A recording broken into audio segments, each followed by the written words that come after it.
What's up, you guys? Sean Sapp, welcome to Fightful. It is now December 31st, 2023. This is your AEW World's End post show. Oh boy, we've got a lot to talk about. Mercedes-related stuff, Andrade-related stuff, Chris Jericho-related stuff, MJF, the Devils, Continental Classic. What isn't there to talk about right now? And we're going to have all your Scrum highlights here as well. Thanks to our great moderator, Luis, who is going to be gathering any pertinent notes for us as well. So if you don't want to sit through all that, we've got you covered here. Get in your super chats. Get in your humper chats. We would greatly appreciate that. We are a largely publicly funded website. YouTube.com/Fightful. We are going to have a bunch of new content for you in 2024, including a long-form feature and some sit-down videos that I've done. I used to do those as SRS 4K, but we got some more coming your way very, very soon. But get in your super chats here at youtube.com/Fightful or humperchats.com. That's our Streamlabs platform. That's how you get your question or statement read on the air. We break more news than anybody in wrestling, and we've got a lot of backstage insight on this, as reported by FightfulSelect.com. That's the most direct way to support us. Just $5 a month, $54 a year gets you exclusive access to the best exclusive news in wrestling. And if we ain't breaking the news, we're getting you more details than ever. Just today, we had additional details on the Andrade situation. Kevin Dunn leaving WWE, as reported by PW Insider. But we also had some very interesting news on Friday night. WWE claims that they are no longer in conversations with Mercedes Mone, the former Sasha Banks. Now, I said on our preview show today on Fightful Select, I did not expect her on this show, but I expect her somewhere very soon. WWE expects her somewhere very soon as well. We'll be talking about that. But let's go ahead, get right into all this. Please leave a thumbs up on this video. We would greatly appreciate it. Chris says, were you surprised no free agents tonight? No. I absolutely don't. I'm not surprised. I'm not surprised because I didn't know if there were things that would fit necessarily on this show. And somebody says, no longer in conversations. The agreement contract is already signed. No. Walked away from conversations. No funny little wordplay bullshit. Nothing like that. If you're guessing, where do you think Mercedes shows up? Do you think AEW has any debuts on deck? I would expect her to be in AEW. That's what I'm expecting. I think it'll happen sooner than later. And that's what I'm personally expecting. Man, I got people on X, Twitter, leaving me those thumbs up, all that good stuff.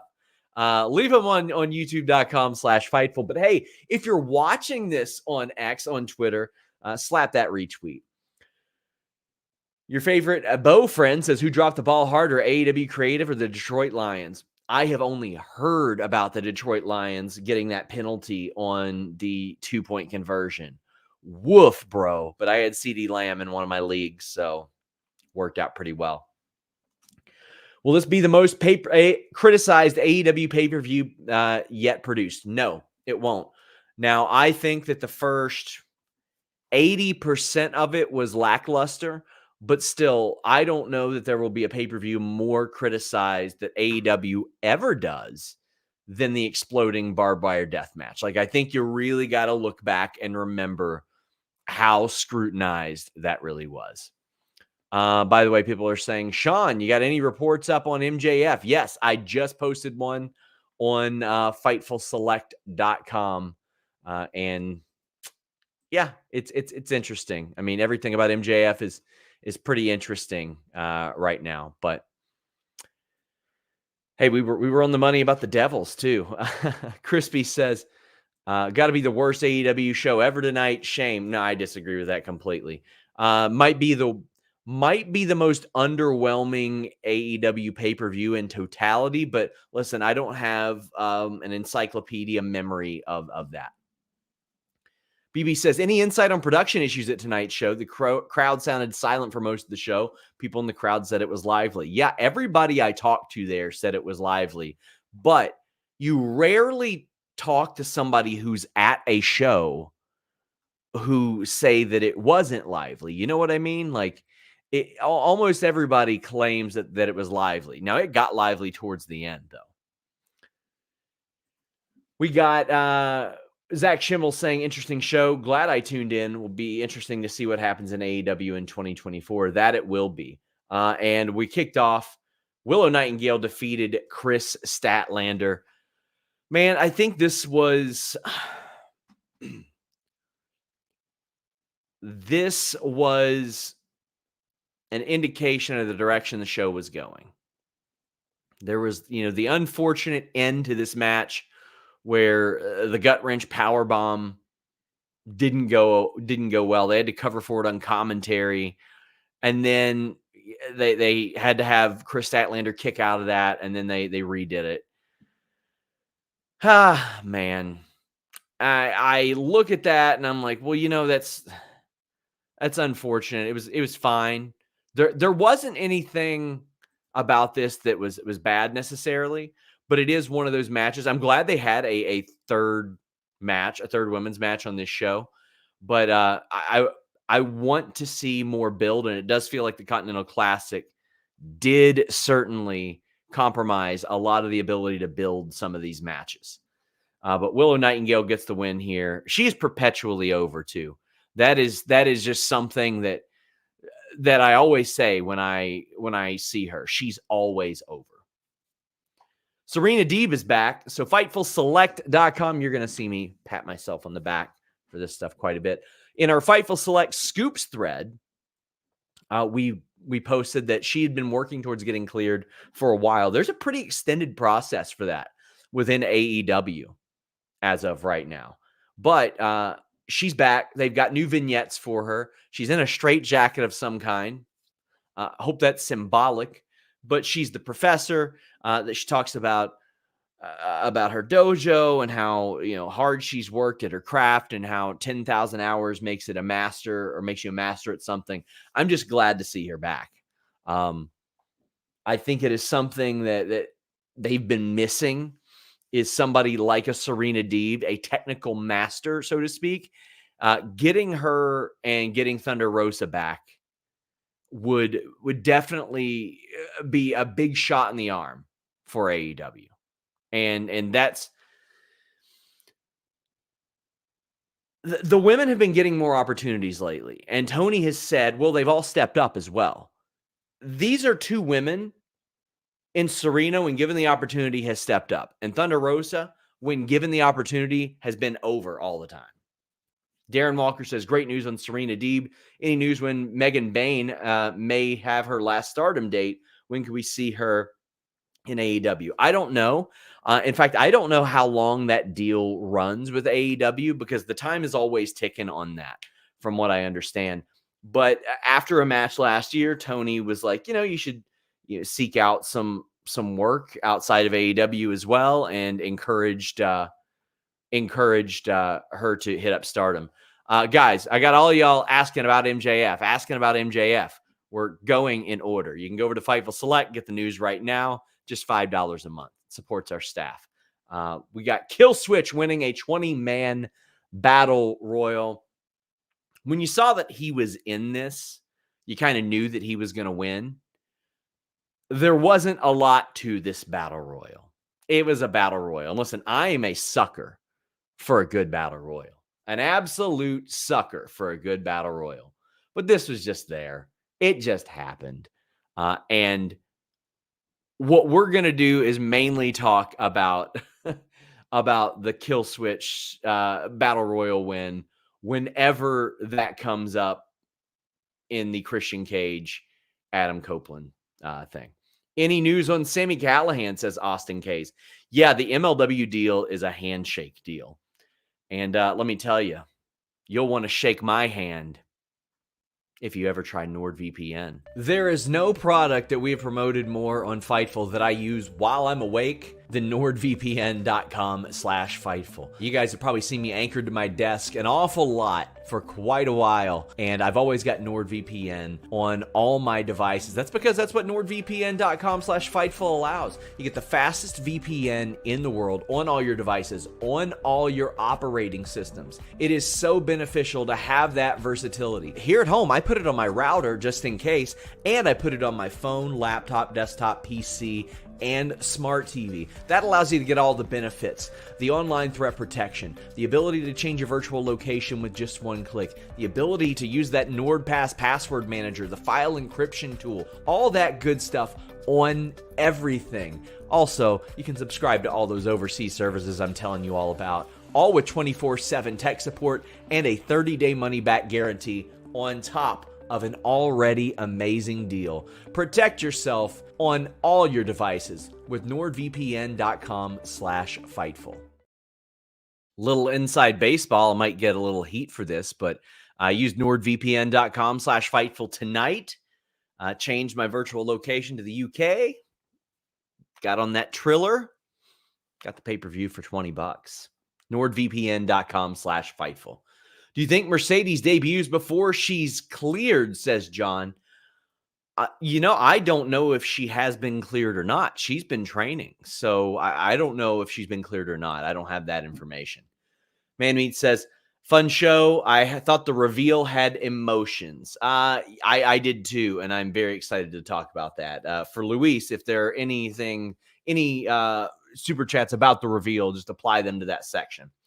Daniel says, my problem with this pay-per-view is there are a lot of matches that seem to be made for the point of getting people on the card, i.e. the 2 8-man tag matches. I'd rather have a more robust match card and have a pay-per-view be 3 hours with better stories. So I'm with you there. Willow and Chris, they probably could have done that in Newark this Wednesday. They probably could have done Hook versus Wheeler Yuta there as well. I understand he's relatively local. 8-man tag. Probably could have done that this week, this upcoming week. Knowing what we know now, Swerve and Dustin, but listen, that who could have known, right? Who could have known? So there are 3 or 4 matches that I think could have easily slid somewhere else. Anyway, Hook does defeat Wheeler Yuta. I would not normally be in the habit of beating people that are holding championships. However, I think with Wheeler Yuta, it works because, one, Hook, always impossibly over. People always love him. You want Hook working with people like Wheeler Yuta, who are very polished in the ring. And so far, he's not done anything to sort of be exposed in that sense either. But you can also go with this isn't up Wheeler Yuta's alley right now. I mean, he's in the Blackpool Combat Club, but he's the pure champion. He's been working those pure rules matches. He hasn't been working those FTW rules matches. So I thought that one made sense, and I understand wanting to get Hook on this show. If anything, I think they need to be getting Hook on mini shows that they're doing, because the guy always gets a great reaction. It seemed like he was going to be a big part of what they did in the future, but also I'm not sure they ever really knew what to do with him. I'm not sure there was ever that thing. And listen, if he wants to become like the FTW guy and do hardcore style matches, I would love that. It worked so well for Taz. Like, one of the reasons I fell in love with suplexes as a kid was because I would see Taz doing them through tables and the like. So I understand putting him on this show as well. Now, that being said about the 8-man tag earlier, I was really happy to see Daniel Garcia get a win, because Daniel Garcia, to me, there are a few people in this company, especially, there's like Takeshita, he's going to be a top guy. Daniel Garcia, he is going to be a top guy. Ricky Starks is going to be a top guy. Here, there, somewhere. Daniel Garcia, looking at Bryan Danielson the way that he did through this match as teammates, was him looking at what could have been. So, I will echo this sentiment. I think Daniel Garcia's storyline should be sort of like Maven in 2004, Well, what the hell does that mean? There's going to be a whole bunch of kids watching this that go, Maven the YouTuber? Yeah, Maven the YouTuber.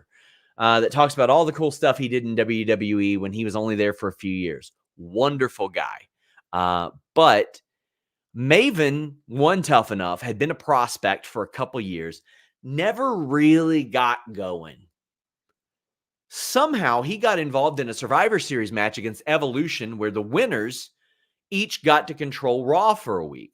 Well, naturally, everybody on the team that beat Evolution were like, well, I'm giving myself a title shot. I'm giving myself a title shot. No, I'm giving myself a title shot.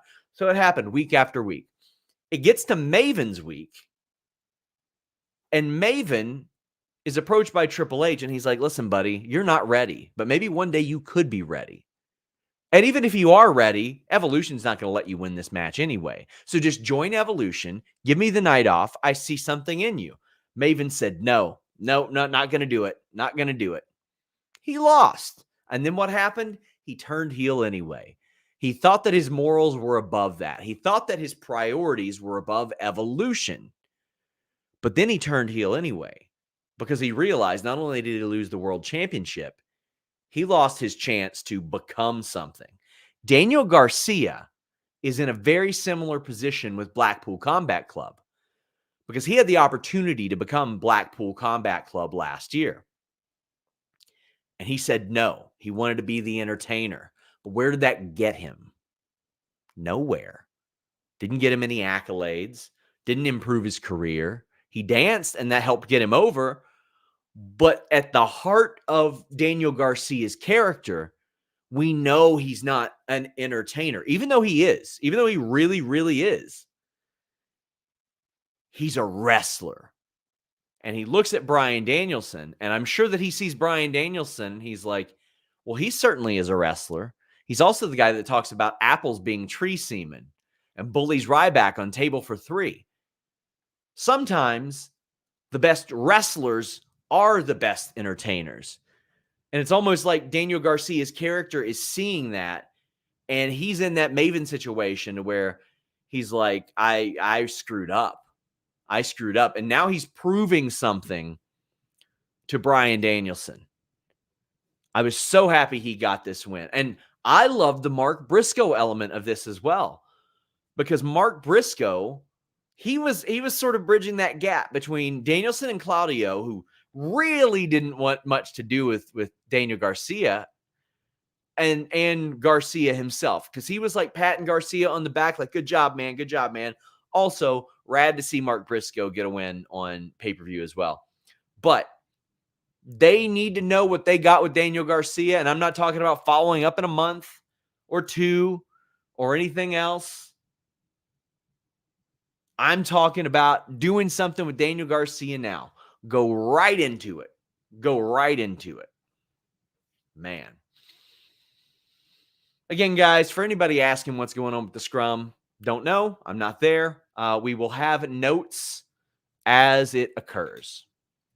So, and just to clarify something, we are never told what to ask or what not to ask at those scrums. It has never happened at one I've been to. So after this, Brody King attacks Daddy Magic, who's doing commentary. Gators says anything on them. Commentary seemed flustered about the sucker punch they didn't show. They did show Daddy Magic selling it afterwards. So I doubt it's them working their own angle or anything like that.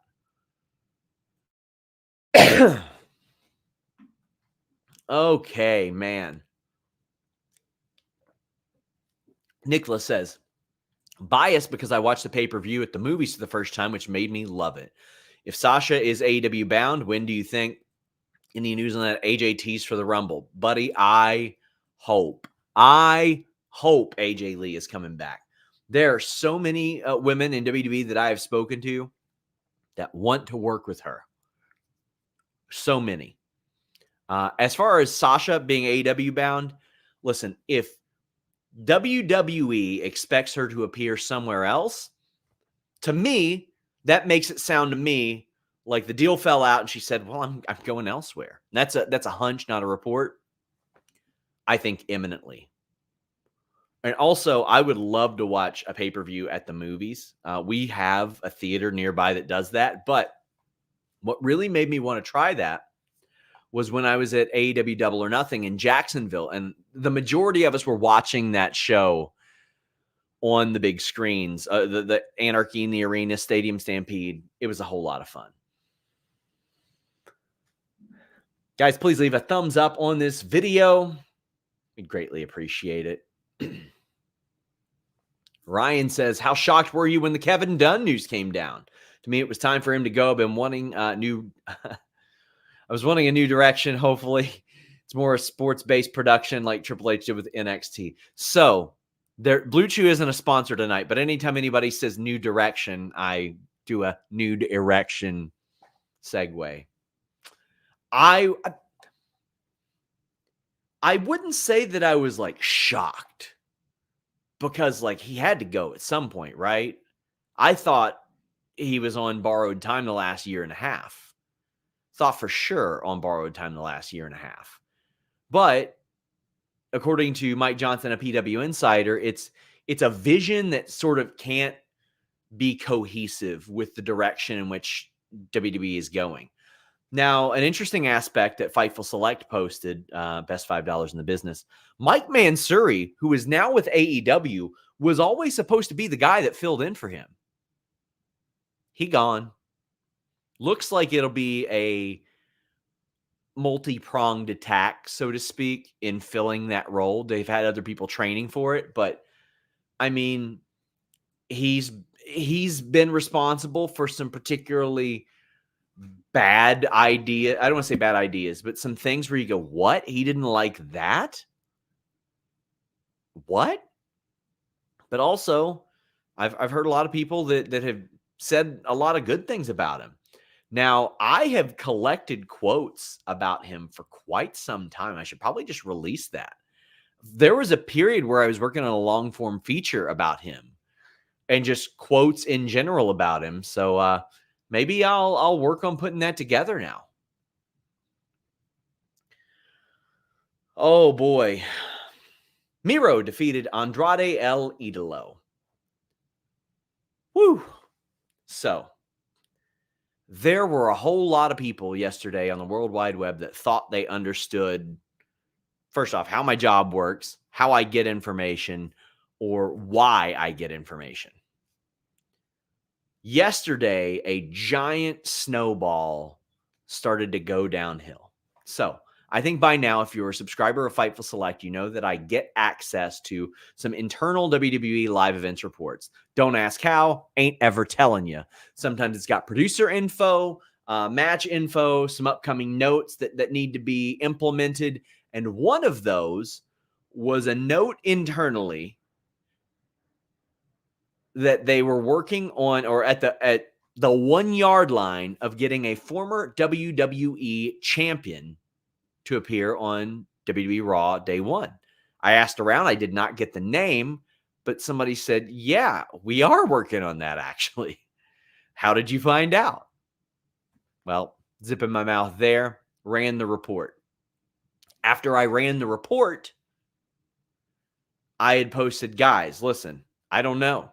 It could be Bob Backlund. It could be Sasha Banks. It could be either one of them. For all I know, their classification of a former WWE champion might be a different title or something. I wouldn't classify it as that, but hey, then somebody in WWE reached out and they said, it ain't Sasha, and this is why it ain't Sasha. Okay. So I'm calling around. I'm trying to find out who is it? Who is it? Who is it? And then somebody says to me, well, maybe it's Andrade. And I'm like, well, first off, Andrade isn't a former WWE champion. He's a champion in WWE, but why would you think that? Because as Fightful Select reported today, it looked like his deal would be up in like the spring, summer. Well, apparently there was a pretty big situation behind the scenes at Dynamite on Wednesday. And so the term somebody used was gave his notice, but I don't know if that's an appropriate term. I don't know if it's an appropriate phrase. But he was expected to finish up. And not only was he expected to finish up, he was likely to head back to WWE if he had his way. Now, why personally, hunch, not a report. I don't think that would be him for the day one thing because one, I don't think that WWE would actively be like, well, shit, if you found it out, yeah, we are. And here's us public. Triple H commented on the report, which never happens. Never happens. I certainly didn't know that was happening, but I don't think he would do that if Andrade was the guy and was still under contract. But then I hear, yeah, pretty rough blow up between AEW and Andrade. We're going to work to find more information there. But Andrade is expected to leave as of right now. Wrestle Purist and Mike Johnson, a PW Insider, also had a lot on that. But this is the one that I was telling people on the preview show that Rob Wilkins hosts on Fightful Select to keep their eye on. But Miro gets the win. I thought the match was okay. It was a very WWE match, right? But CJ Perry is now back with Miro. First off, I want to say, thank God CJ Perry is okay after that infection she had. I know a lot of people wouldn't expect it, and maybe I'm blowing her cover here. One of the nicest people in wrestling. Doesn't have a mean bone in her body. Just wonderful. Really, really wonderful. So very glad that she's good to go. But a lot of people were saying, you know what? It doesn't make sense to have her back with Miro. And I can't imagine that was the immediate plan. I can't imagine that this was the original plan. So I guess that we're going to see if this was the original idea or if there was something that sort of contributed to this outside of the Andrade thing, or if it was simply the Andrade thing. KE775 says, if Andrade is really WWE bound, wouldn't SmackDown be a better fit? Did he burn bridges with AEW with how he left? I would say so, yeah. I would say this one wasn't amicable. I would say not amicable. So I think he fits, wherever they put him right now. I mean, Charlotte's out probably all of 2024 right now, so I don't think particularly picky. I mean, obviously, they got the LWO storyline going on SmackDown. You could naturally add him into that, but I don't know if you want to always just do that. Vin says, executives don't usually step down immediately. Wonder if he runs through Mania to groom somebody else, being Kevin Dunn. I'm told he gave his notice, but I don't know when he's finishing up. He had taken a couple days off recently. We had somebody asking about the scrum and why it was taking so long to start. It usually takes them a little while to start. We got notes for you. Don't worry about that. Ben Martin says, worst AEW pay-per-view ever? Lacking big matches? I don't think it was the worst ever. Maybe I'm missing one, but I mean, still, thinking back to how that exploding barbed wire death match thing ended, I'm just like, okay, that one was the worst. That one was the worst. We got our BetOnline.AG betting odds, by the way. And there were a couple of upsets. Samoa Joe was an upset, which, I had him picked to win. I had him winning that one. And that was the main one. I mean, Toni Storm was a minus 10,000.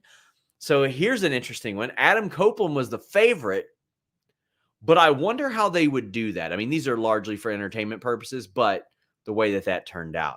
Either way, if you want to make a bet, do it at BetOnline. Hey guys, I'm here to tell you about BetOnline.AG, the official betting partner of Fightful. It's not just an online platform. They've been trusted for over 25 years. They boast a focus on the player approach and have built their reputation on offering their clients nothing but the best. From cutting-edge technology to enticing promotions and the latest sports betting odds. Whether it be wrestling, MMA, boxing, or football, baseball, basketball, or racing, anything you can think of. All major sporting events are covered by BetOnline.AG. Fast payouts, highest credit card acceptance industry-wide, safe and secure online environments, and their live betting feature allows you to bet on your favorites weekly and easily and in real time.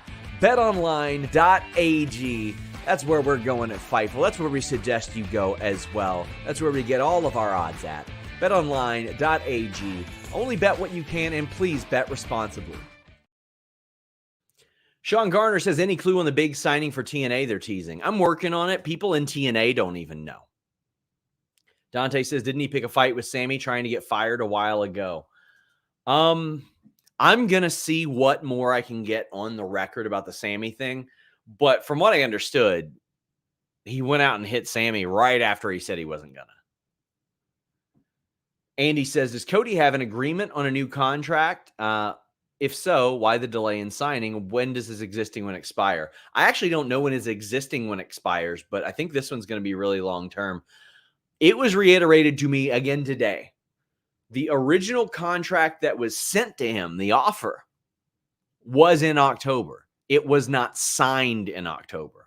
And I don't believe it's been signed as of yet. It's a formality. He's staying in WWE. Cody is not going anywhere.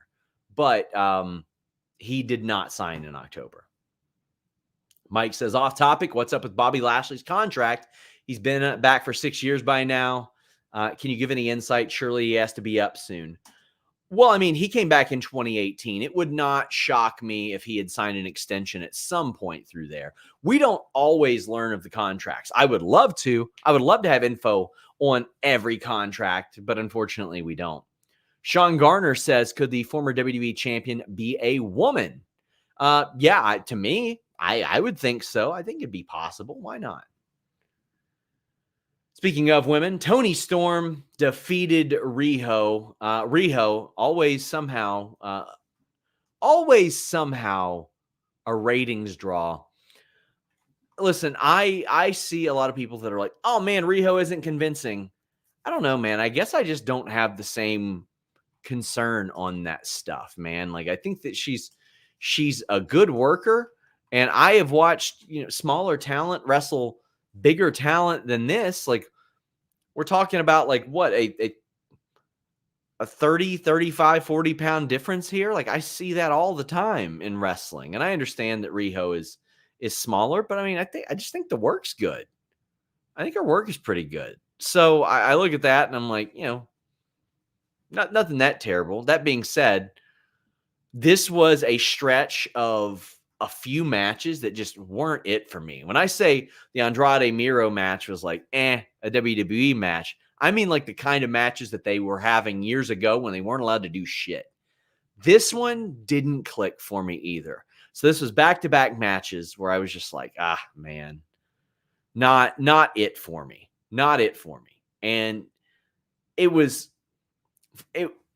it started off with such a nice beat, the 8-man tag, and then we had like 5 matches in a row that didn't hit. And I cannot remember a time ever watching AEW where 5 straight matches didn't hit for me. And this was one of them. Just wasn't working. DeShire says, is Sasha to AEW your prediction or scoop? Prediction. Swerve Strickland, Dustin Rhodes. Oh, brother, man. It's cursed. It's cursed, buddy. Keith Lee revealed today he's been battling an injury since September of 2022 and was trying to get through the night, and he couldn't. And they filled his spot with Dustin Rhodes. And listen, man, you will not find a bigger supporter of Dustin Rhodes' work, Prince Nana's work, or Swerve's work than me. I think Swerve is the guy. I think he could be world champion within 6 months. I really do. I think he's white hot. The crowd loves him. Dustin Rhodes, I've been a longtime fan of his work. I think he's a brilliant mind in wrestling. In fact, after this match, for some reason, somebody started a rumor that he quit. And he said to me, I'm Dustin fucking Rhodes. I don't quit. Prince Nana has been incredible. I think, listen, the Fightful awards voting takes place next week on FightfulSelect.com. I think Prince Nana is probably going to run away with manager of the year. It's either probably him or Heyman. And Dante V says, amazing 3-match card. Everything else was oddly booked or the crowd ruined by not reacting. Why didn't Swerve squash a one-legged Dustin? Well, man, like, I looked at what we saw as a squash. It was Dustin selling for like 10 minutes before the match. And then this plodding pace. Like, this one just, to me, it really set the tone that the pace of this show wasn't going to be like what we saw out of any other AEW pay-per-view. I think, and this is me saying this, 8-man tag, great pace. Miro and Andrade, slow, had that cloud over it. The whole show had a cloud over it for obvious reasons. But Swerve and Dustin was a plodding one. And again, not what they planned. But this one didn't hit for me. And I don't think it's the fault of either performer. They were put in a position where Swerve is such a big star in AEW right now. When you have him advertised for a pay-per-view and people come to the city and they're going to watch that show, you got to deliver on Swerve at this point. You know what I mean? You got to deliver on him. New Lac City says, middle of the pay-per-view almost ruined it completely with Keith Lee out, Andrade leaving, the Jericho debacle, but the last 3 matches delivered and saved World's End. Happy with the Devil's Crew. We will be talking about that shortly, but after all the stuff the last day, the Keith Lee not being in this match was just a gut punch, man. I've waited for this match for so long. And I've said this on the air. Even though it's taken way too long to get there, glad that it was going to happen without Parker and Trench at ringside. Much preferable. Prince Nana is much preferable to them. Sean Garner says, did Jade debut before the Rumble or at the Rumble? I think at the Rumble, but that's a think. Do you know if Lee is out long term? If so, would you do Swerve versus a Jay White feud? I think you need to see how audiences are going to react to Swerve in the immediate future. Are you still going to push him as a heel? The crowd really loves him. But also, you can't change too much about him because that's why they like him. Sorry for the stutter there. Do I think MJF is WWE bound? No. Nicholas says, so Kevin Dunn is leaving WWE. If he owns shares, do you see Kevin Dunn selling the rest of his now TKO shares? Yeah, I do. And he'll live a very fulfilling life as a result. Are Sammy and KO both up soon? Could you see them jumping ship considering their relationship with the Bucks? I believe Kevin's up at the end of the year. I don't know about Sammy. I could, if the money's right, sure. I mean, they do maintain a good relationship with them, from what I understand. But I always say I don't try to understand the motivations of artists and millionaires. You know what I mean? Like, I can't relate to a millionaire. I can't relate to anybody else who is making their art and what they want to do with it. Maybe they don't care. Maybe they're like, hell yeah, throw my art on an 8x10, print it out, sell it at Big Lots. Or maybe they're going to say, oh, no, buddy, we're not doing that. You never know. Has AEW had any conversations with Mustafa Ali? That I don't know, but man, that guy is booked so friggin' solid. He is getting crazy bookings. Hoping to talk to him soon. Somebody I really look up to in wrestling. But I haven't heard of anything. I know they've got some interest, or there has been some interest from people in the company for people that are there. John Wick GM says, would love Lee to come back to WWE and beat Gunther. I don't think that's happening. I mean, I think he could eventually come back to WWE. Is everything good backstage at AEW? That's a pretty broad question.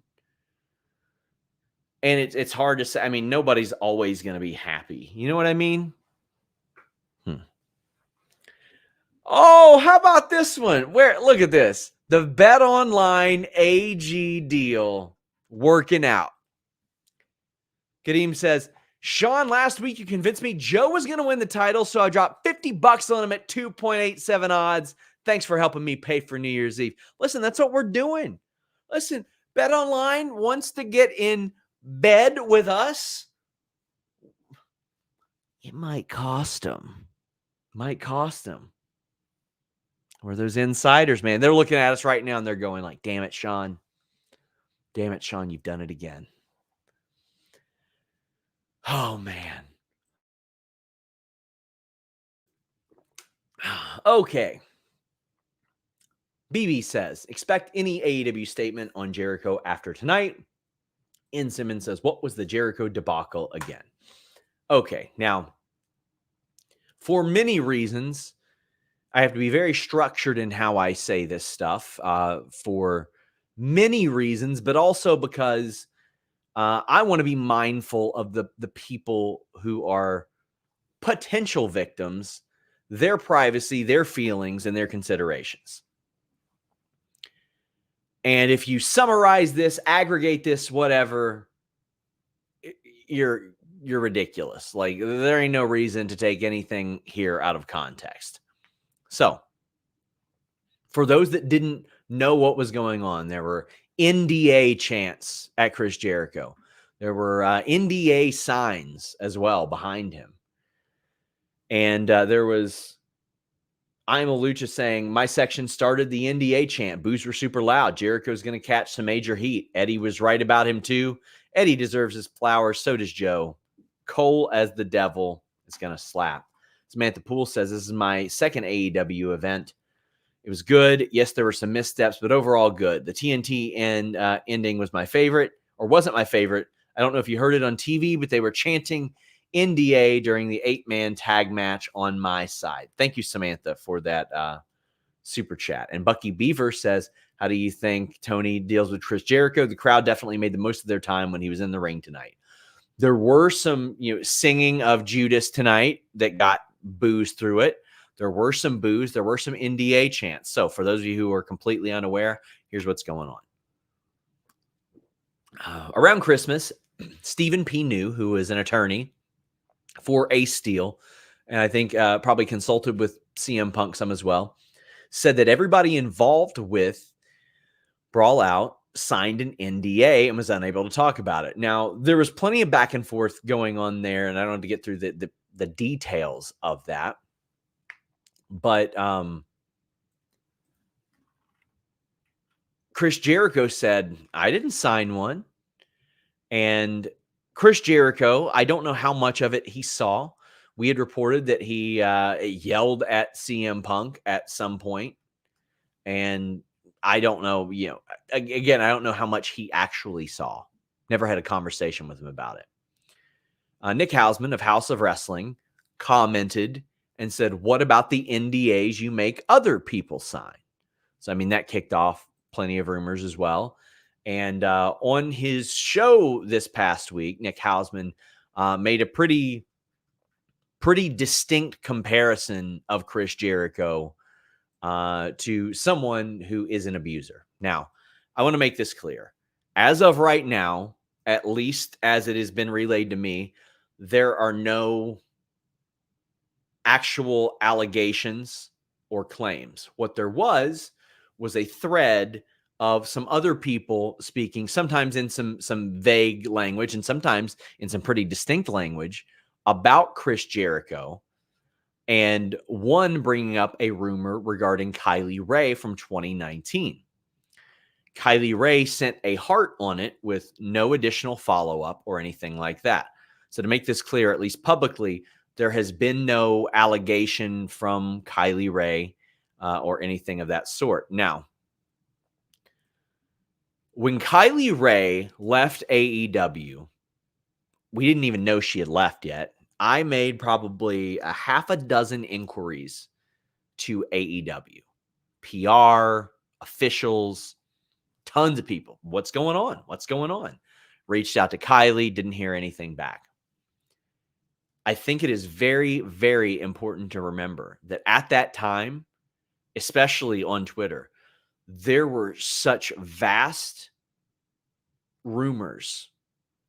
It could be related to this male talent. It could be related to this female talent bullying her. She got into a fight with this female talent. Oh, well, this male executive did this. Oh, this male wrestler maybe did this. I had somebody that trained with her swore up and down it was a spinal injury.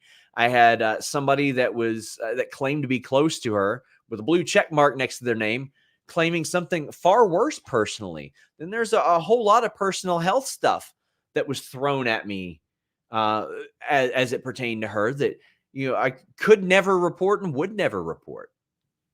It was a situation where there were so many people with blue check marks next to their name that swore they knew the answer, that the only responsible thing was for her to answer. There was no way that even 2 or 3 of the 7 or 8 different things that were thrown out there could have coexisted. And that rumor was one of them. It wasn't like wrestling media secret. I never had a wrestler tell me that. It was only something I had seen on Twitter or Facebook or something like that. And all of these rumors had people perpetuating them as if, yes, this absolutely is the truth. I never knew exactly why she left AEW. However, in October of 2019, she posted a statement and she said, nobody made me leave AEW. So that she needed to get right with God and some things like that. But I had asked Tony Khan at an AEW media call, or not a media call, media scrum about it. And he very clearly wanted to get through that answer. Like he did not seem excited to answer that. Now, I don't know if that's indicative of anything. And, I'm not here to make a condemnation of somebody based on how they respond to an uncomfortable question or anything like that. So, I think there's an awful lot of people that are making assumptions and linking things that I don't even know if that was the original link that was being made. Now, I interviewed Kylie about less than a year after she left AEW. And, anything off the record will not be discussed because that's off the record. But we did discuss what she was comfortable talking about and what she wasn't comfortable talking about. And she said she did not want to discuss her AEW departure. She told me she still watched AEW. And I said, is this something I should poke around about? And she was like, no, I don't think so. She was like, I just don't really want to discuss that. And she said, and she reiterated to me, she was like, nobody made me leave. And I had even said I heard a lot of things and ultimately it's up to you. And I wanted to respect that. And her saying nobody made me leave is not a condemnation. It is not anything, I think, definite. You never know how somebody's feeling or what they might need to say or have to say or are required to say. You never know. So I can't assume things based on that. And I had a lot of people today saying, why aren't you saying anything about this? You knew. Hell no, I didn't know. I hadn't ever been told that by a credible source, period. Ever. That specific thing that was going around. Saw it on Twitter, saw it on random Facebook pages and stuff like that. But if you take everything that appears on a random Facebook page as gospel, well, that's pretty dangerous. Did we follow up on it? Of course. Are we going to keep following up on it? Of course we are. But also, I think it's very important to note there have been no specific claims from anybody that I know of. And obviously, if there are, that's something we're going to follow up on as well. But we're already following up on a lot of this stuff. I hope it is asked about at the scrum tonight. If not by her name directly, then general allegations and the controversy associated with it. I've always had a really positive relationship with Kylie Rae. I've got nothing but great things to say about her. I think that she is a strong-ass woman. I think that she is incredibly talented. I love watching that woman perform. Really loved interviewing her. Wrestling Perspective interviewed her on Fightful earlier this year as well. But just because we're looking into it doesn't mean we can manufacture answers. You cannot expect more care to be given to a WWE Raw rundown than a situation like this, We can't wave our hand and make information appear, because the reality of these types of situations are there are some people that don't want to talk about it. I'll give you a good example.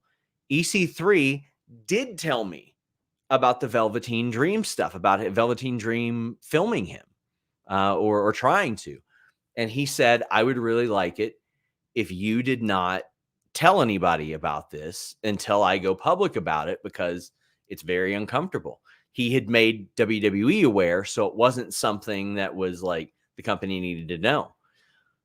You have to respect the wishes and the safety and the privacy of victims and potential victims. I think that is very, very important. And you do have to also consider, could somebody get hurt? Could somebody, anything like that in the future as well? You have to weigh that as well.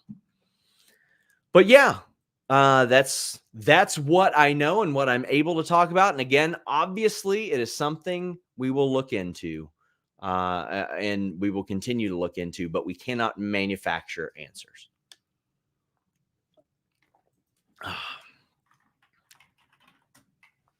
Patrick says, shout out to the mods. The chat is yikes tonight.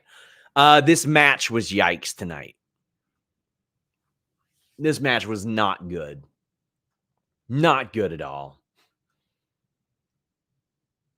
Listen, I'll say this. I love Sting. That's about it. That's about it. Irene says, opening match and the final 3 matches were all good to great. A few matches could have been better, and the Jericho match was a disaster. The end. Yeah, it wasn't good. And at minimum, I would at least, you got to have a conversation. You gotta at least take a serious look at stuff like this. Have to. Vicky says, Sting was amazing. He's the icon. I think it's great he gets to give us more highlights without getting pinned. Can't wait for Revolution. Love you all. Vicky, I am so excited that you're going to get to see Sting at Revolution. Julia Hart defeated Abadon. Oh, boy. This wasn't good. Abadon was, the big question has been like, how will she do in a major match? And it wasn't a good match.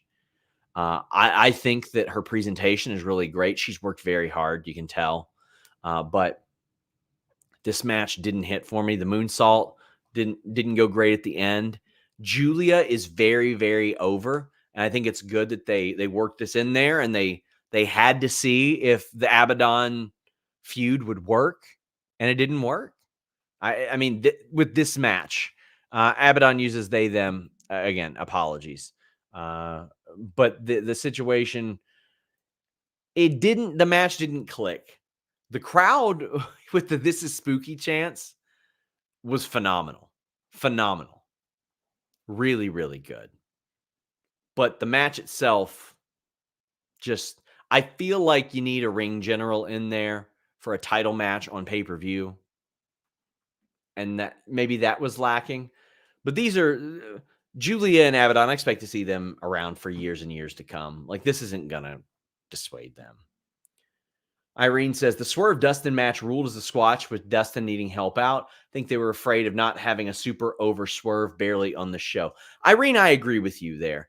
Again, as I said, if you advertise Swerve, you've got to deliver on him. Okay, guys, I am going to take a look at this answer that apparently happened at the scrum. Hear from our sponsors at Fitbod. Fitbod.me/PPV. You want to check this out. This is going to take your workouts to a new level. Daily workouts, goal and experience settings, muscle recovery, the ability to connect to all your devices. They have timed intervals, circuits and supersets, equipment selection. This stuff has helped me out a lot as I'm trying to get in the best shape of my life. And the thing I like about it, when I travel, it is so useful. So maybe you have weights one day, you have bands the next, and maybe the next day you don't have any equipment. You can only do body weight exercises. Fitbod is going to cater your workout to that. And it's going to cater your workouts based on how fresh your muscles are. You can ask a trainer. You can use video demonstrations and exercise instructions. If you don't know what you're doing, you need to stop guessing and start working. And at fitbod.me/PPV, you can redeem your 25% off code, and you can download to try it now for free. Fitbod, that's fitbod.me/PPV. Over 150,000 five-star reviews and over 5 million downloads. Fitbod.me/PPV. So thank you to Luis for pulling the notes from the scrum as well. Toni is asked, I don't know in what context he was specifically asked, because I'm obviously on here, but was asked about, I guess, workplace safety. He says, he thinks it's a great question that applies to women and men, says they're very serious about workplace safety and they have a policy in place. Thinks they have the safest environment and best safety record of any wrestling company in the world. He stresses again and again, it's the safest company in wrestling, and any wrestler with concerns can always talk to him. If anything came to light to him, he'd take it to the AEW disciplinary committee. So, assuming this was news to Toni, these claims, it's something that would probably need to be taken to the committee. And at least there would need to be an investigation and a decision made there. Now, as of right now, I don't know what exactly, Toni would be able to say, okay, I'm taking this. You can't say I'm taking a heart emoji to the disciplinary committee, but you can look at that and the context clues of what people are saying and go, well, you know what? We should really look into this a little bit more.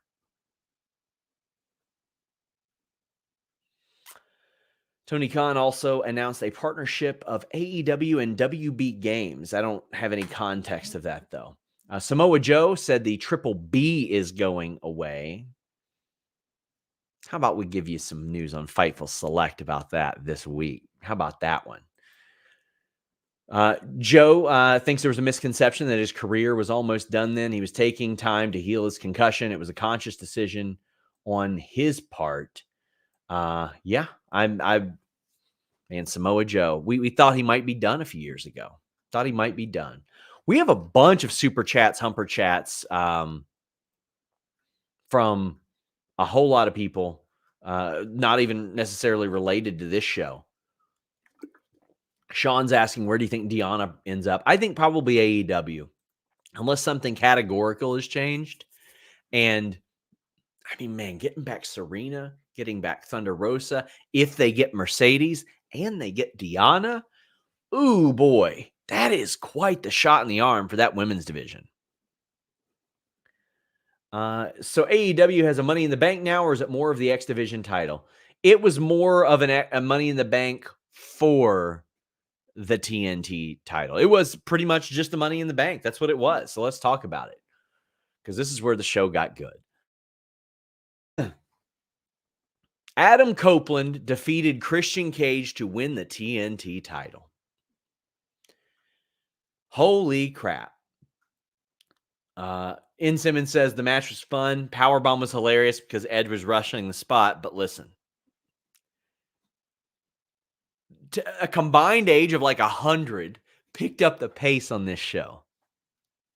Edge and Christian were one of my favorite tag teams ever. As a kid, they were some of my favorites. And I needed a match like this from them. I needed a very physical match. I needed a violent match from them. And, originally I thought, well, them doing it in Canada might take a little bit from it. But it really didn't. It really didn't take anything. In fact, it sort of added a little bit. Now, listen, all due respect to Shannon Wayne, I don't really need her involved here. Nick Wayne, however, oh boy, Nick Wayne, this guy is, he's bumping all over the place for these two fellas. He's saying, listen, old timers, I got you. He's flopping around like a fish. He's flying over the top rope. He's getting knocked outside. He's darting in and out. a flaming table appears and it doesn't break. He bounces off the edge of it. Whoo! Bounces off the edge of it. That was nasty. He sold it all the way to the back, too. I don't think Nick Wayne can be, underscored enough for how much he's doing here. Adam Copeland, Christian Cage sort of playing the hits, but Edge gets the win with the kill switch, the unprettier, which, listen, I'm going to probably call Adam Copeland Edge numerous times, But he gets the win with the unprettier. I loved this booking, buddy. Vincent says, the show greatly missed the elite. Most matches were barely average, but picked up with Copeland and Christian. The show ending also sort of fell flat with how obvious it was in the devil masks. I disagree with that last point, Vincent, but here we go. Immediately following Adam Copeland winning and holding the TNT Championship and having teased a flaming or a table spear as well, wearing similar gear to the Mick Foley match, Kill Switch showed up behind him with the contract. He had won the Battle Royal and could challenge for the TNT title whenever he wanted. Listen, and somebody's saying, LOL, number one contender Battle Royale becomes a Money in the Bank contract an hour later. That's genius writing. Buddy, they announced it well before. They said anytime they want the TNT title shot, TNT title shot is theirs. Kill Switch is going to take it. Christian goes, not going to happen. And you see just a dejected former Luchasaurus, just like, oh, no. Why? Sorry, big man. I love this. Christian Cage took the contract, hit a spear on Adam Copeland, Adam Edgeland, and won the title back. Oh, boy, I loved this so much. I really loved it. Christian walks in and walks out TNT champion. And Luchasaurus, who held the title for almost 100 days, has still only held the title once. I really like that, man. Also, another two-time TNT champion. Like Wardlow, Joe, Darby, Cody. Who else did? Man, there's Scorpio Sky, I think Sammy. All kinds of people have held that more than one time, which I think is very cool. I thought this was brilliant booking. It was Christian becoming the ultimate opportunist on the ultimate opportunist. It was such simple but intricate booking. He outplayed Edge. He quite literally beat Edge, or I'll say this, he beat Adam Copeland with Edge's greatest hits. Outthinking him, hitting him with a spear, cashing in. Christian Cage is doing some of the best work of his career. This is another guy I never thought we were going to get him back, right? It's like 6 years that we missed out on him. Never thought we'd get him back. Never thought we'd get Adam Copeland back. Never thought we'd get Sting back. And here we are watching. At one point, I didn't think we'd get Samoa Joe back, man. Here we are talking about Bryan Danielson, too. So what, we got 5 guys on this show that it looked like we may never see wrestle again, and they're performing at a high level. Sting, smoke and mirrors, but listen, he's Sting. Let it go. We'll be all right. I feel very fortunate that we are getting to watch Christian Cage right now and Adam Copeland. Now, granted, Christian Cage is sort of emerged in that race for me because I just think he's amazing. But man, if there's one thing that I will just reiterate to you guys and really hammer in, don't take for granted the fact that we get to see these people perform, because these are very special performers, and there's a reason why we're so excited that they came back. And man, a lot of the Edge WWE run wasn't for me, but right now he's doing some very cool stuff. And I still want to see him make good with Christian, and I still want to see them face the Hardys because I'm ridiculous. Jake says AEW needs a shot in the arm across the board. Underwhelming matches, several botches, Nick Wayne channeling his inner Spike Dudley. Woof. I'll be tuning out of AEW for a while in hopes they find that special something, but I'll still be with Fightful. Well, I mean, I hate to hear that, but ultimately, find what you enjoy. Find that type of wrestling you enjoy. Like, maybe you'll like Impact. Maybe you'll like MLW. Maybe you like New Japan. There's so many different options for you. Shit, maybe you like WoW. I can't imagine, but maybe you do. Maybe that's what you're after. Hell yeah, man. That's the ability of wrestling. Lucius McDuffie says, Sean, I'm curious what your definition of a top guy is. Someone that moves the needle and puts butt in seats, or are there other criteria used to label someone a top guy? Any combination of moving tickets, pay-per-views, television ratings, being booked well, performing well, getting top crowd reactions, any number of those. You can point at almost any top guy. For example, there were people who were in 96, they would say, well, Shawn Michaels isn't a real top guy. Because the ratings are down. Man, imagine how bad they'd have been without him. Expecting any debuts at Dynamite this week? Yes. Hushes says, Mercedes Dynamite debut. Not a fan, should be on the pay-per-view. Listen, if they were to debut her on Dynamite, I would promote it. I would say, hey, she's going to be on Dynamite. And hit that 1 milli, my friend. That's what I would do. Mark Board says, does your gut say Mercedes debuts in a random Dynamite, which seems like a waste, or do they hold off till Revolution? I think a random Dynamite. Mark Board says, does WWE leak a contract dollar ask like Mercedes as a negotiating ploy, as it seems to bring unnecessary fan hate and serves no other purpose to me? I will say this. Every day people try to guess or say, they don't guess. They just outright declare who leaked things to me.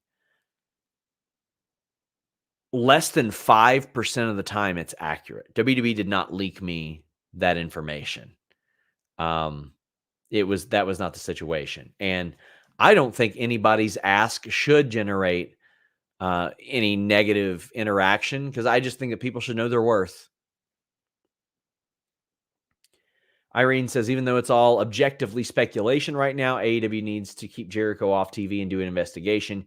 You can't ignore that crowd tonight. Yeah, even if you don't suspend, I mean, you can just take him off TV. You ain't got to have the guy on TV. You took people off TV for a year at a time, right? Like,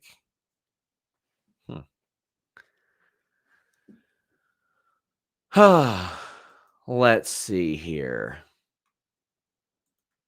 When asked about Keith Lee, Toni said Keith wanted to wrestle tonight, but they took it out of his hands. Dustin helped them deliver a great match. Well, which is what fans pay to see. He said Keith got hurt at Final Battle, or Keith mentioned he got hurt at Final Battle. Had a great match with Brian Cage on Collision. When Keith went to see AEW's doc today with his injury, his swelling had gone up. Worse after his recent matches, and doctor made the call, which Toni respects. Oh, man. I hate to hear that. I want to see that match so bad, but I want Keith Lee, especially after all he had been through physically, to be okay. Eddie Kingston wins the Continental Classic. Listen, if you would listen to those BetOnline.AG. Hold on, I'm going to address this. How is it you didn't know about the NDA? Joel, what NDA? What NDA am I supposed to know about? With who? Tell me who it is reported to have signed one. Tell me who it is rumored signed one. Tell me an allegation of specifically who signed one. How was it I didn't know about an NDA? That's almost the damn point of an NDA. What? Ain't Miss fucking Cleo here, guys. I don't get to just manufacture information. We are not all knowing. You cannot sit there and expect us to know everything. We can ask about almost everything. We aren't going to know about everything. That is very unrealistic. And like, I don't know if maybe people were conditioned to think that media were supposed to know everything. I don't even fancy myself as a journalist. I mean, sometimes you got to cover stuff that isn't fun to cover and isn't wonderful to cover, but you got to do it. But like, there are also some unrealistic expectations here. We can try our best. Jeez, man. How did we not know? Continental Classic, Eddie Kingston wins. You could have won some money on that one too. BetOnline.AG, our great friends. They had Eddie listed as an underdog weeks ago in the Continental Classic, and I thought he was going to win. I thought it made an awful lot of sense because to me, you want the Continental Classic to mean something. And to me, he established that it meant something. Kim Bruno says, was there live? Show started slow, but the last 3 matches especially humped. And Zach says, not my favorite pay-per-view, but nothing could ruin my happiness after that Mox Kingston match. This was very like Japan inspired. Very Japan inspired, which I think was kind of the point. I really loved Bryan Danielson on commentary throughout this, calling it as if it were a real fight. And he was like, I think Eddie Kingston is a better striker. He certainly is a better striker than me. I think he's a better striker than Mox. And that played into the finish because you got the spinning back fist and crack. That's a wrap. But not before they're dumping each other on their heads and they're chopping the living shit out of each other. Man. Oh, okay. I want to show you guys a little more media illiteracy. How is there no reporting about Kevin Dunn? Brother, we published an article on Fightful Select like 5 hours ago. We talked about it for 5 minutes at the top of this show. What are y'all doing here? What? Come on now. What are we doing here? Thank God we have smart people that subscribe to FightfulSelect.com. I really love you guys. But Eddie unifies ROH World Title. I don't know if it's unified. It's the modern North American Triple Crown, the New Japan Strong Title, the ROH World Title, and the AEW Continental Classic Championship. Now, we got to look at the Continental Classic Championship before they revealed it because they showed a graphic of it. Not the real thing, but a graphic. JB Love says it wasn't a great pay-per-view, but for me, the look on my man Eddie's face was worth the money. Hail the Mad King. Yes, and I mean, you could tell how important this was for him. You can tell that it is something that he really, really needed in order to he needed it for himself, it seemed like. Taz and Excalibur said the titles would be defended separately, which I'm just like, if that's the case, I don't need the Continental Classic Championship defended separately. I don't.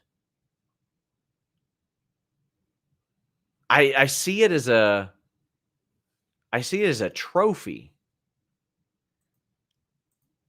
And I can't imagine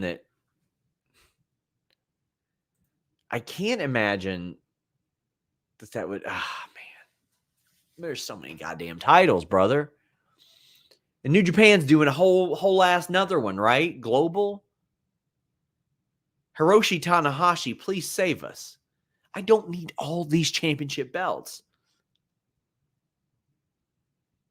I would be happy if you kind of consolidated these championships.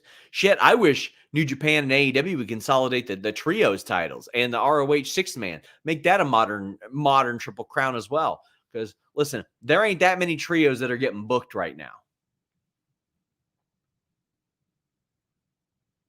New Japan don't need more titles. AEW doesn't need more titles. Unless the ROH titles go away, then yeah, sure, fine. But, man, separately, this match owned. This match was really good. They went out there. They beat the living shit out of each other. And I'll tell you what I loved about it. It ended on a good goddamn spinning back fist, which is a move we've seen him finish people with before. But still, it was sort of like an out of nowhere type of thing. I don't want to say out of nowhere, but the audience didn't seem like they expected it. They didn't seem like they thought, well, this is going to be the finish. And it was. And it was awesome. This was the type of match that I felt like it was important to have finish the Continental Classic as well. You got to have a slapper. You got to have a classic finish this tournament. And yeah, I believe it should be unified and multi-promotional. Mox Kingston felt like watching Misawa and Kobashi, says Jake and Ader. Hell yeah, brother. Swerve asked for his New Year's resolution at the Scrum. He says, first African-American AEW world champion. Hell yeah. Within 6 months, please. Within 6 freaking months. Let's do it.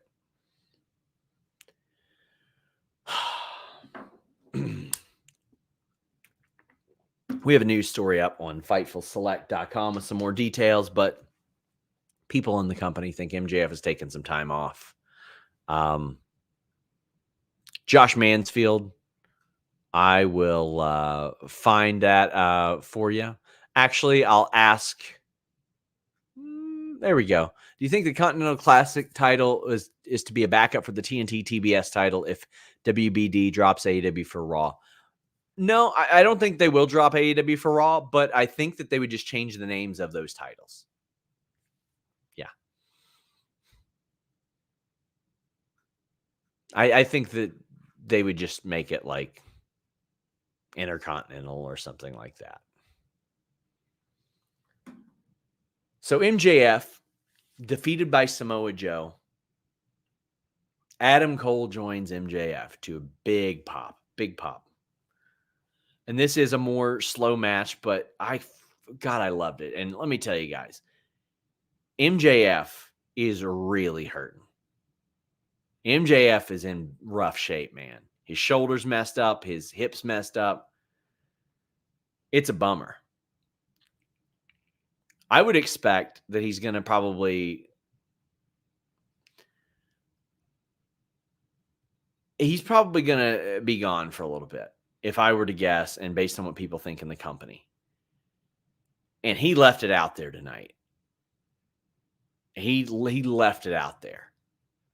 And I know that people are going to be like, and CM says, if MJF is taking time off, that does sort of indirectly tell us he's signing an extension, right?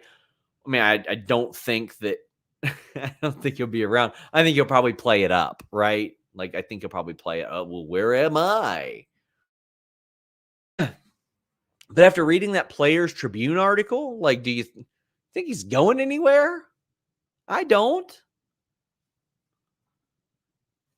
Jack Campbell says, any idea how long MJF will be out for? He's booked at Comic-Con in March here in Lexington. He had that big bruise on his back, as Joel says. But Hi says, are we talking about MJF status tonight, or you need to go to Fightful Select? I also have CD in my only championship matchup, guaranteed to win. I mean, listen, we're going to talk plenty about it here on this post show, as we always do. But listen, FightfulSelect.com is a great way to support us.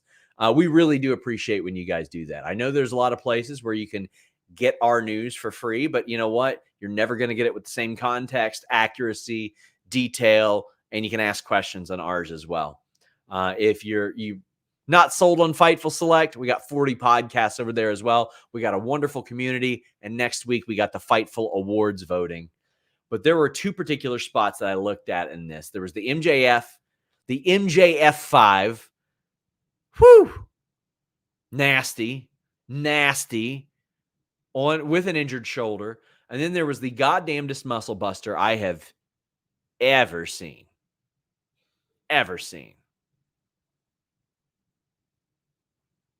On the apron. Filthy, man. Psychopaths, sickos.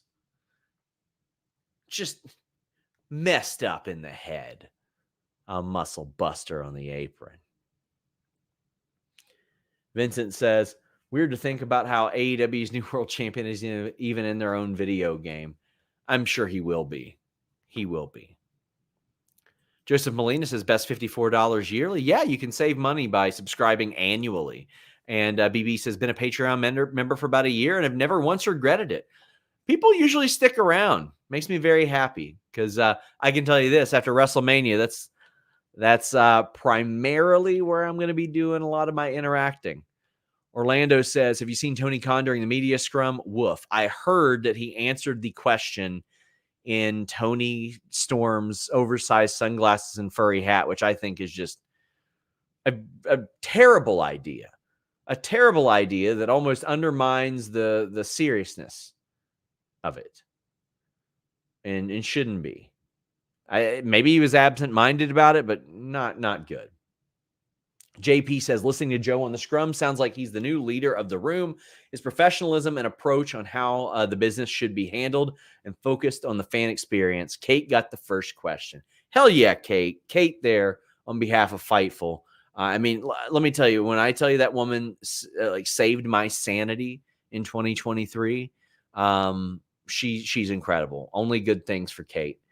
But Samoa Joe is the new AEW champion. Fightful Select predicted it, my friends. You could have won money. You could have paid for your New Year's. Like we told you. I think it's good.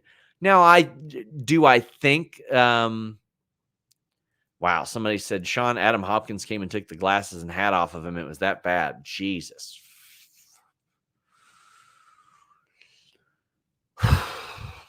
I don't know how you do that, man. I don't know how you do that. But as far as Joe and MJF, MJF said it himself. Of course, there's going to be some MJF fatigue. He was involved in a lot of stuff and probably a lot more stuff than he should have been. And once October hit, the quality of some of those matches, Juice was fine, Daniel Garcia was fine, but the tag team matches we were seeing were not good. The Jay White match and the Angle, not good. I thought this was good. I thought the Kenny Omega match was a classic. The Adam Cole match, the first one, incredible. The second one, incredible. So we're looking at this and it's like, okay, the Omega match, great. The Joe match I thought was really good. The first Joe match, pretty damn good. Adam Cole had two unbelievable matches with him. Danielson earlier this year, awesome match. He had the one with Takeshita that was an eliminator, but still in his reign. I thought he had 7 or 8 really great matches this year. Just really, really great matches in this reign. And the Ricky Starks one that was really quickly after the title reign too. I think he had a good ass reign, man, for 13 months. Well, then it happens. The lights are going out. Adam Cole cowering in fear. The devils are all around. The devil is Adam Cole. I like it, man. Let's see how you guys felt. Action says, it's 11:26, calling it right now. Britt Baker is the devil. Fightful Select reported that Britt Baker was not the devil, but you know who reported was going to be one of the devils? Wardlow. Now, an interesting note in our Scoops thread today. Up until the point that we had reported that the people under the masks were those who were going to be revealed as being under the masks, that those were the guys that were there. However, this past week, they did a little switcheroo, and the guy that looked like it was Wardlow was actually Preston Vance.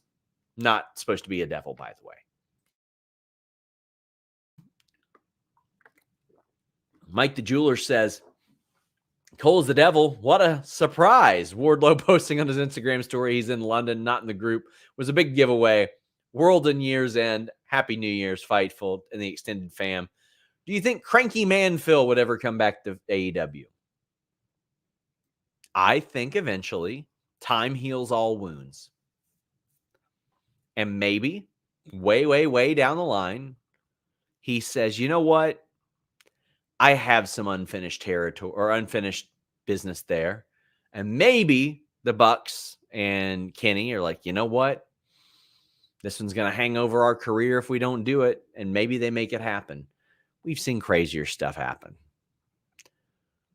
Get your super chats, get your humper chats in. We are heading down the home stretch. Vasco says, love the 3 women's matches in the last 3.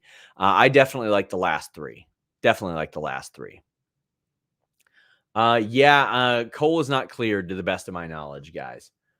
Chris says, figured Cole was the devil, but let down by the reveal. Excited for the follow-up and where Warlord fits in. Is that a Jericho book reference? Because he called Warlord all the time.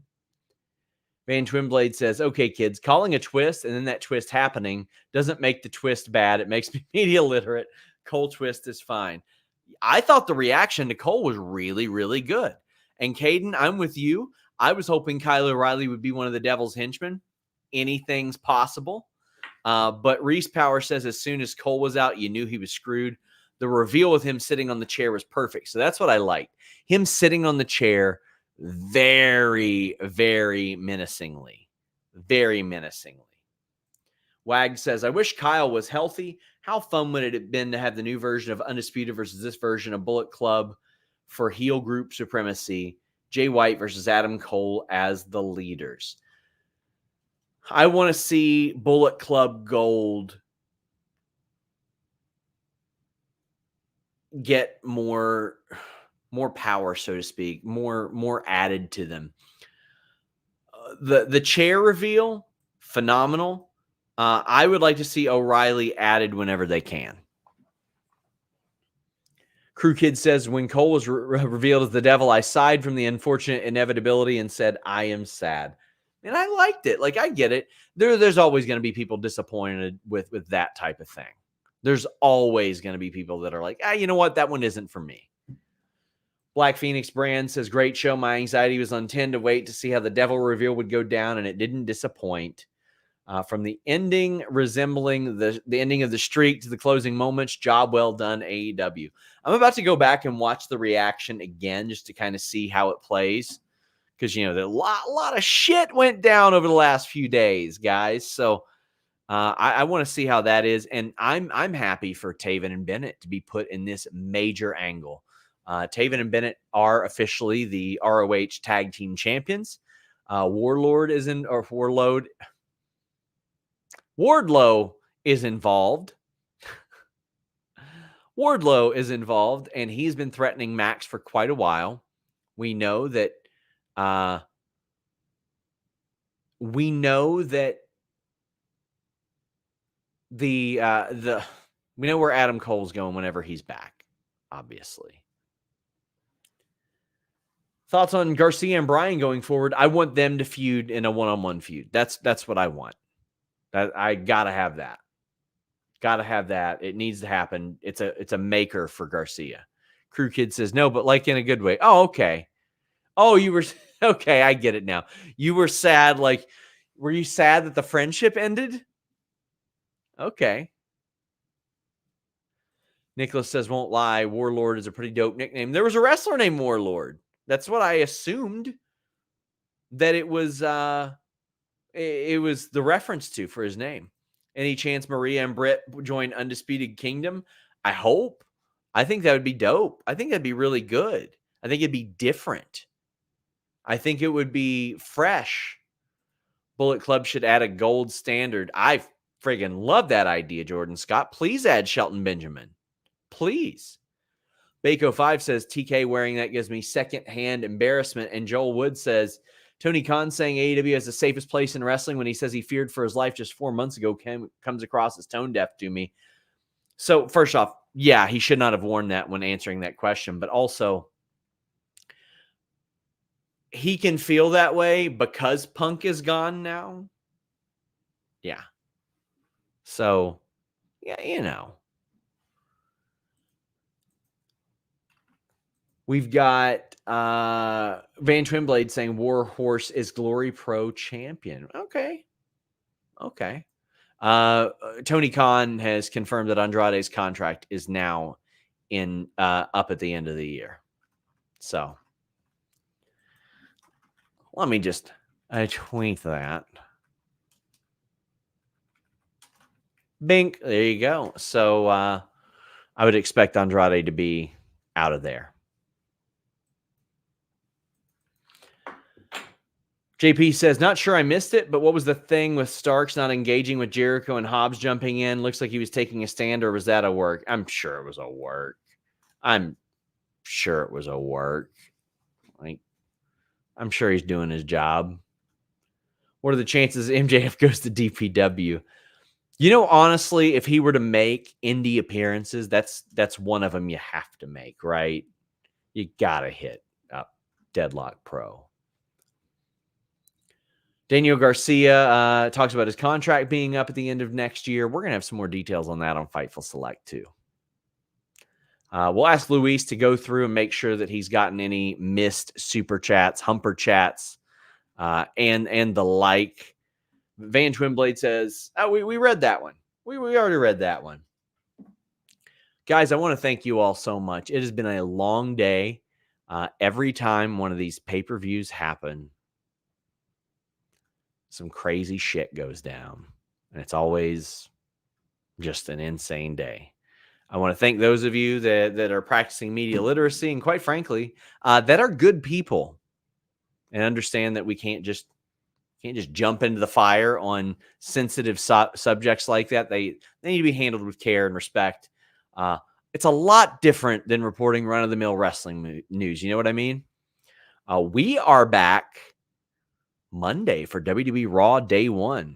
It's going to be a big show. I think Dynamite's going to be a big show. I think. Yeah. Mac Catastrophe says, sorry for being late. But when you were talking about Jericho, Kylie, and NDAs, is this story on Fightful Select, or can I get a brief rehash? You can get a full rundown earlier on ahead of that match right here. That is not something that I think that outlets should be aggregating. Those are my words and my personal experience in trying to find out things. And it's not something that I think should be summarized by anybody. I think it should be listened to with confirmation or with context, rather. N. Simmons says, not mad at Cole. Could have been Jungle Boy and it would have been bad. O'Reilly was fantasy and rule number 1. Don't fantasy book yourself. You might be mad. Yeah.